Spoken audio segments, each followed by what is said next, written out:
ಆಕಾಶವಾಣಿ ಮೈಸೂರು.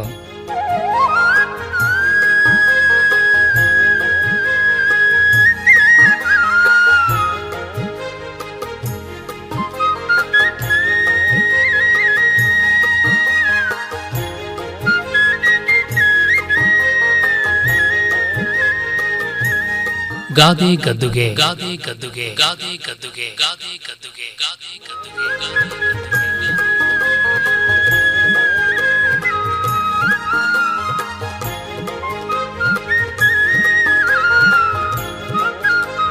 ರಚನೆ ಹಾಗೂ ಪ್ರಸ್ತುತಿ ಡಾಕ್ಟರ್ MS ವಿಜಯ ಹರನ್. ಇತ್ತಿತ್ ಬಾ ಅಂದ್ರೆ ಇದ್ದ ಮನೆ ಕಿತ್ಕೊಂಡ್ರಂತೆ.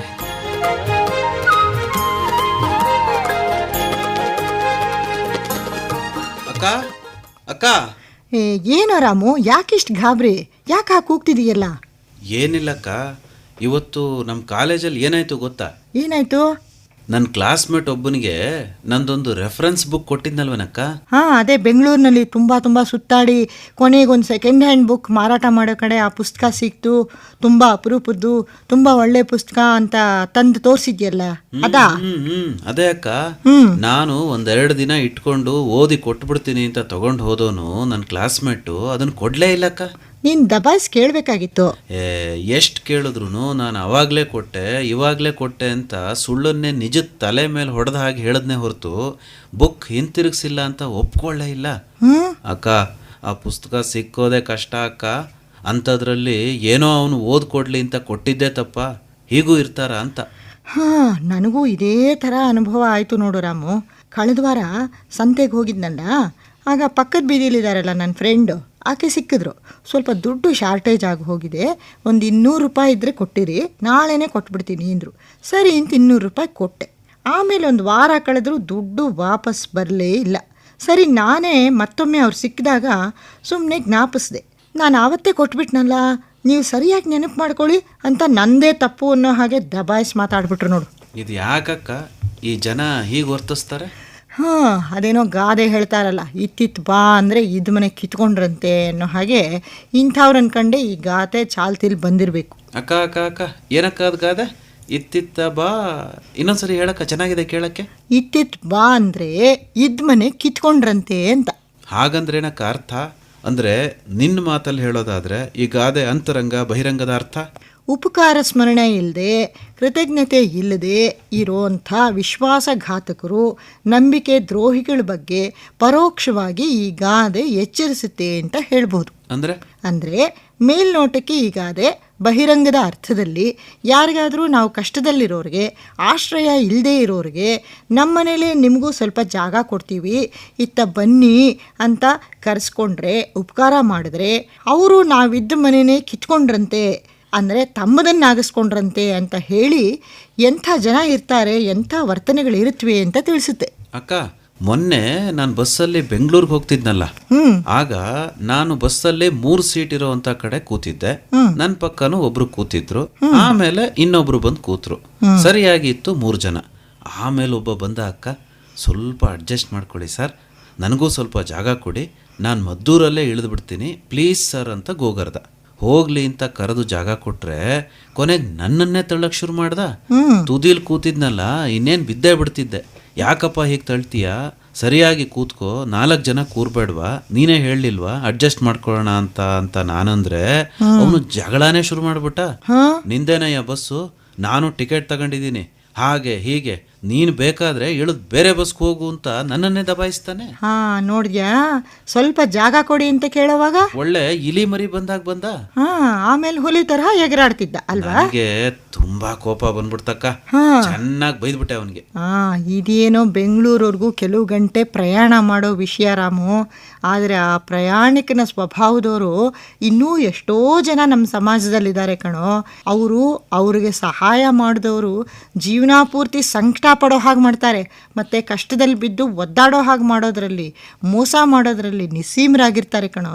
ಅಕ್ಕ, ಬಿದ್ದಿದ್ದವನಿಗೆ ಬಿಸಿ ಮುದ್ದೆ ಕೊಟ್ರೆ ಎದ್ದು ಬಂದು ಎದೆಗೊದ್ದ ಅಂತ ಹೇಳ್ತಾರಲ್ಲ ಗಾದೆ, ಅದು ಇಂಥವ್ರನ್ನ ನೋಡೇ ಹೇಳಿರ್ಬೇಕಲ್ವಾ? ಖಂಡಿತ. ಉಪಕಾರ ಮಾಡಿದ್ರೆ ಅಪಕಾರ ಮಾಡಬಾರ್ದು ಅಂತ ಹೇಳ್ತಾರಲ್ಲ, ಇಂತಿಂಥವ್ರು ನೋಡೇ ಇದು. ಮತ್ತು ಈಗ ಅದೇ ಕೂಡ ಇತ್ತಿತ್ತು ಬಾ ಅಂದರೆ ಇದ್ ಮನೆ ಕಿತ್ಕೊಂಡ್ರಂತೆ ಅನ್ನೋದು ಅದೇ ಅರ್ಥನ ಸೂಚಿಸುತ್ತೆ. ಅದು ಹೇಗಕ್ಕಾಗತ್ತೆ? ಇತ್ತಿತ್ತ ಬಾ ಅಂದರೆ ಈ ಕಡೆಗೆ, ಅಂದರೆ ಇತ್ತ ಕಡೆಗೆ ಬಾ ಅಂತಲ್ವಾ?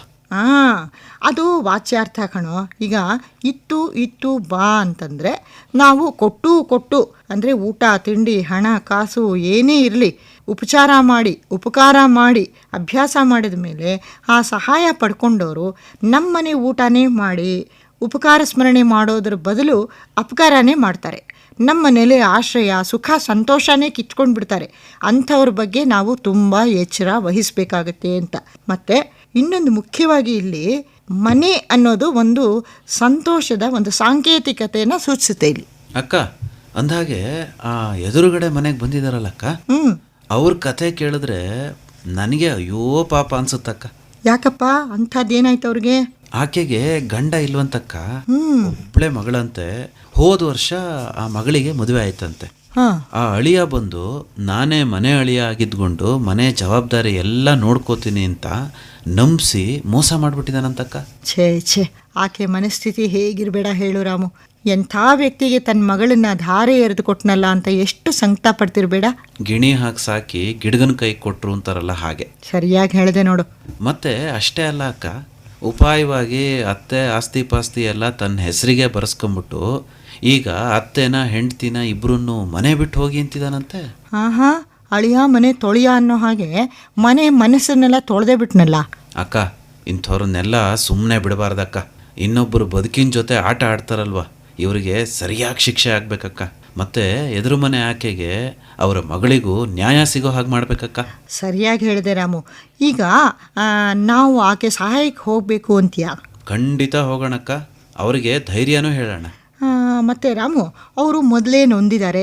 ಈಗ ನಾವು ಹೋದರೆ ನಮ್ಮನ್ನು ಅನುಮಾನಿಸಿ ನೋಡ್ಬೋದಲ್ವಾ? ನಮ್ಮನೆ ವಿಷಯ ನಿಮ್ಗೆ ಯಾಕ್ರಿ ಅಂತ ಹೇಳ್ಬಿಡ್ಬೋದಲ್ವಾ? ಏನಿಲ್ಲಕ್ಕ, ನಾನು ನೆನ್ನೆನೇ ಹೋಗಿ ಹೇಳಿ ಬಂದಿದ್ದೀನಿ. ನಮ್ಮ ಅಕ್ಕ ಅಡ್ವೊಕೇಟು, ನೀವೇನೂ ಯೋಚಿಸ್ಬೇಡಿ, ನ್ಯಾಯಕ್ಕೋಸ್ಕರ ನಿಮ್ಮ ಜೊತೆ ನಾವು ಹೋರಾಡ್ತೀವಿ ಅಂತ. ರಾಮು, ನಿನ್ನ ಜೊತೆ ಮಾತಾಡ್ತಾ ಟೈಮ್ ಹೋಗಿದ್ದೇ ಗೊತ್ತಾಗಲಿಲ್ಲ ನೋಡು. ಎಷ್ಟು ಕೆಲಸ ಇದೆ ಇನ್ನೂ ತಿಂಡಿ ಬೇರೆ ಮಾಡಿಲ್ಲ ನಾನು. ಅಯ್ಯೋ, ಬೇಗ ಮಾಡಕ್ಕ, ಹೊಟ್ಟೆ ತುಂಬ ಹಸಿತಾ ಇದೆ. ಫಸ್ಟ್ ಕ್ಲಾಸಾಗಿ ಅಕ್ಕಿ ರೊಟ್ಟಿ ಮಾಡಿಬಿಡ್ತೀನಿ ನೋಡು. ನೀನು ಬೇಗ ಒಂದು 4 ಈರುಳ್ಳಿ ಹೆಚ್ಚಿಕೊಟ್ಬಿಡು ಜಾಣ. ಹೋಗಕ್ಕ, ಕಣ್ಣೆಲ್ಲ ಉರಿಯುತ್ತೆ, ಕಣ್ಣಲ್ಲಿ ನೀರು ಬರುತ್ತೆ, ನಾನು ಓದ್ಕೋಬೇಕು. ಓದ್ಕೋತೀಯಂತೆ. ಮತ್ತೆ ನಿಂಗೊಂದು ಚೆನ್ನಾಗಿರೋ ಟೀ ಶರ್ಟ್ ತಂದಿದ್ದೀನಿ ಗೊತ್ತಾ? ಎಲ್ಲಕ್ಕ, ತೋರಿಸು. ಮೊದಲು ನೀನು ಈರುಳ್ಳಿ ಹೆಚ್ಚಿಕೊಟ್ಬಿಡು, ಆಮೇಲೆ ತೋರಿಸ್ತೀನಿ. ಬೀರುಳ್ಳಿ ಇಟ್ಟಿದ್ದೀನಿ. ಓಹೋ, ನೀನು ಭಾರಿ ಘಾಟಿ ಅಕ್ಕ, ಮೂಗಿಡ್ದು ಔಷಧಿ ಕುಡಿಸ್ತೀಯ.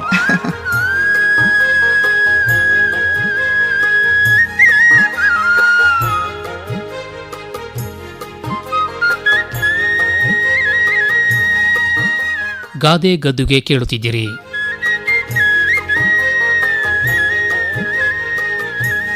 ರಚನೆ ಹಾಗೂ ಪ್ರಸ್ತುತಿ ಡಾಕ್ಟರ್ MS ವಿಜಯ ಹರನ್.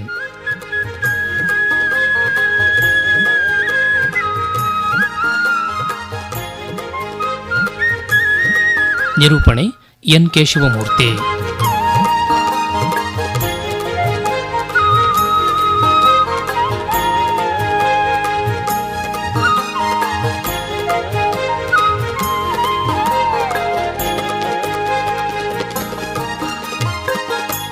ಈ ಕಾರ್ಯಕ್ರಮ ಆಕಾಶವಾಣಿ ಮೈಸೂರು ಕೇಂದ್ರದಿಂದ ಮೂಡಿಬಂತು.